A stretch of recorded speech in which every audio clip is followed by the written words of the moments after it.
Kaixo, ni Markel naiz. Ni Angel naiz. Kaixo, ni Asier naiz. Ni Are naiz. Ni Maia naiz. Ni Ariz naiz, eta DBH bateko ikasliekin batean patata baten esperimentu egin bidu. Behar dugun materiala da labea, labana, pisua eta patata. Lehenengo pausua patata bat moztea da. Jarraian patata pixatu eta labean sartuko dugu.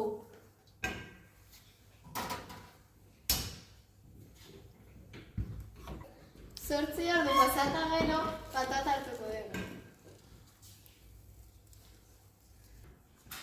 Labetik atera ondoren, patata berriro ere pixatu egingo dugu.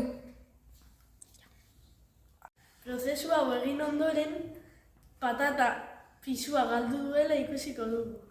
Hau, labeak zuen berotasunak patataren ura lurrundu duelako gertatu da.